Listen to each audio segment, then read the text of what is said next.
disfrutando de este primer programa de la segunda temporada de Pura Vida Cada Día. Estamos con la señora Miriam Molero y vamos de una a nuestro invitado. Pero para eso tenés que hacer una introducción. Tengo que hacer una breve introducción porque voy a hablar de un hombre primero. Es un hombre que va todas las noches prácticamente a un bar a jugar al ajedrez. Le gusta pensar, le gustan las intrigas, le gusta el policial. Es en realidad escritor. Ya ganó un premio municipal de literatura y publica en diarios, pero nota en diarios importantes, pero notas de cultura. Está en este bar una de esas noches que juega al ajedrez y hay un amigo, un conocido, que le tira un dato. Le dice, hay un fusilado que vive. Es un datazo, un fusilado que vive. Entonces era el año 1956. Él dice, no soy periodista de fuste, ¿no? Pero es como jugar al detective.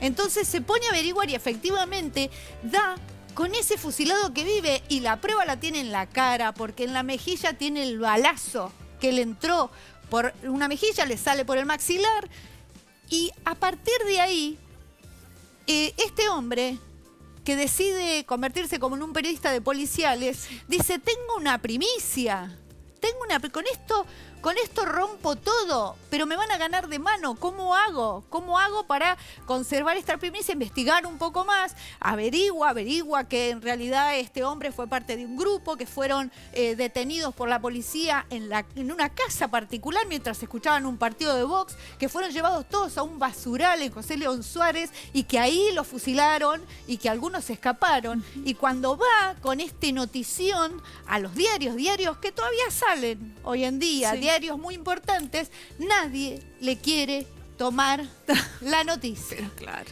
Nadie quiere publicar que el jefe policial de la bonaerense es el responsable de este fusilamiento de civiles.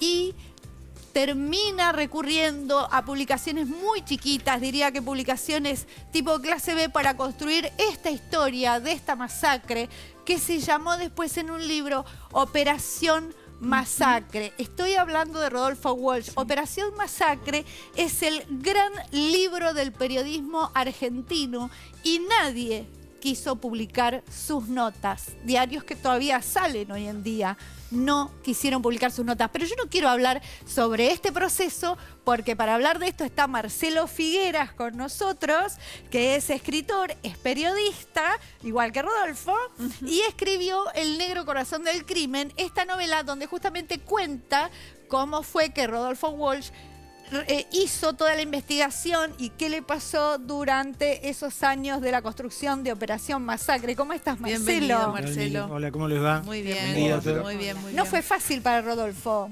No, fue dificilísimo porque su fantasía era un poco como lo que vos decías. Su fantasía era convertirse en un periodista famoso, ganar el Pulitzer, él llegó a decirlo con todas las letras, y trabajar en alguno de estos grandes diarios, qué sé yo, y se dio cuenta que primero no iba a pasar nada de eso, y segundo, lo más probable es que se convirtiese en una especie de clandestino, también una especie de proscripto, porque vos decías 1956, recordemos, acá había una dictadura militar, claro. Era la dictadura que se llamaba a sí misma la Revolución Libertadora, y a partir de esto se empezó a llamar la fusiladora.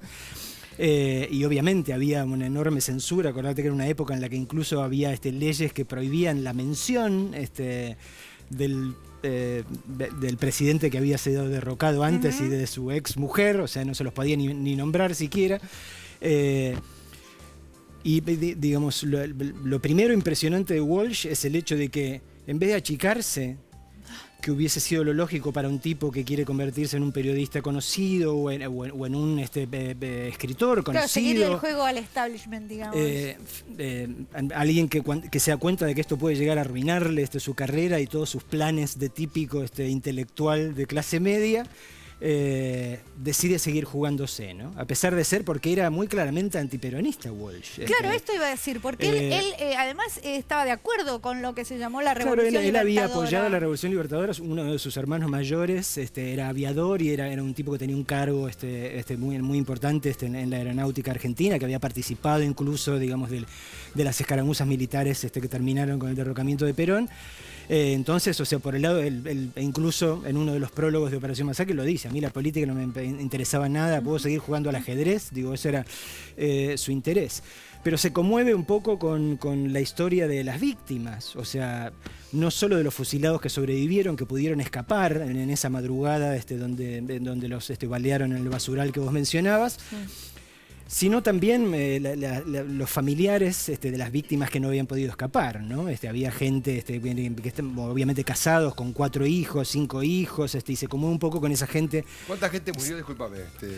Mira, se llevaron más o menos una docena y terminaron muriendo más o menos 6 y escapando otros tantos de una forma u otra, ¿no? Gente que era civiles que algunos estaban en relación con el lanzamiento de Valla y Tanco, que fue lo que sucedió esa noche, pero otros eran pero la mayoría, barrio, digamos, cayeron, que no tenían nada que ver. Cayeron a esa casa de barrio donde el inquilino que vivía ahí solía hacer asados, ¿viste? Claro. Y había un match de box. Acuérdense que en esa época, o sea, la televisión ya existía formalmente, Perón mismo la había inaugurado acá en el país, digo, pero no había, digo, no era este aparato que forma parte de nuestras vidas de forma tan impresionante hoy, ¿no? Entonces, escuchar la pelea para 12 varones un sábado a la noche era un programón. ¿Cuánto tiempo después de la masacre misma, o sea, el hecho concreto, duró esta proscripción hacia Walsh o la dificultad que tuvo para poder publicar o contar la historia? Duró prácticamente toda la Libertadora, porque él fue, esto fue en junio del 56.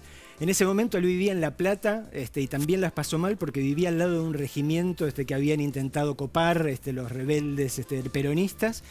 Y había en su casa, donde él vivía con su mujer y con sus 2 hijas, con Patricia y con Vicky, había sido copada por los soldados que estaban resistiendo a esta cuestión. Pero fue sobre el verano, el 18 de diciembre de ese mismo año, cuando él, jugando al ajedrez y tomando cerveza con este amigo, le dice la historia del fusilado que vive, y a él le fascina, sobre todo, yo creo que le fascina como escritor. Claro. ¿no? Le fascina el cuento así medio gótico que hay detrás de esta historia de alguien que sobrevivió a un fusilamiento. Es reconstruir una verdad, y aparte ese titulazo. Hay un fusilado que vive. Hay un fusilado que vive. Marcelo, me imagino que durante la investigación te habrás encontrado con muchas otras cosas, ¿no? Acerca de la vida de Rodolfo Walsh, su enorme coraje, y bueno, hasta que se jugó su vida entera, ¿no? Por esta causa. ¿Qué fue lo que más te conmovió? Mira, lo que más me conmovió un poco fue este principio que yo les contaba, ¿no? Digo, acá hay un tipo que venía de una clase media, que pretendía ser intelectual, una clase media, digamos, que siempre había estado lidiando con lo bajo, que le había pasado bien cuando era chico, y que después su familia había entrado en la pobreza, que tenía aspiraciones, que quería ser un nuevo Borges, en algún sentido era muy fan del viejo. Era la aspiración típica de cualquier intelectual de clase media, publicar en alguno de estos diarios así centenarios que había acá, y como el tipo, conmoviéndose con alguien que ni siquiera pensaba como él, conmoviéndose con alguien que pensaba que era verdaderamente el más débil y abandonado en esta circunstancia, puso el cuerpo a esta cuestión, ¿no? Acá es la cuestión, cómo el tipo, el intelectual prototípico, se convierte en un hombre de acción, o en todo caso en la perfecta mezcla en las dos cosas, ¿no? Pero él no pone el cuerpo solo, Marcelo, porque en la novela se la dedica a Enriqueta Muñiz, una mujer que no es su esposa. ¿Quién es Enriqueta Muñiz? Enriqueta Muñiz es la mujer que trabaja como su Watson en estas circunstancias, claro. Es decir, como él es una traductora que trabaja en la misma editorial, en lo que era Jet en aquel momento. De ahí se conoce, es una chica de 22 años, de origen español, que también es traductora y escritora, que también es periodista freelance en alguna de las revistas en las que Walsh trabajaba en ese momento. Así, traten de hacer el esfuerzo de lo que significa ser mujer, tener 22 años en 1956, estar trabajando en un medio periodístico que es tan difícil todavía hoy, muchas veces para las mujeres, y arriesgarse con Walsh en igualdad de condiciones. Tremendo. Definitivamente hay que saber más a 60 años de Operación Masacre y a 40 de la desaparición y posterior muerte, ¿no? De desaparición de Walsh. Para dar más detalles sí, por favor, de Operación Miriam. Masacre, lean esta novela, es la novela de Marcelo Figueras, El negro corazón del crimen, acá está todo. Y para ver el conjunto de la obra de Walsh, vayan por favor a la Biblioteca Nacional. Nosotros nos podemos despedir con algunas imágenes donde hay una muestra donde está todo su material. Hoy.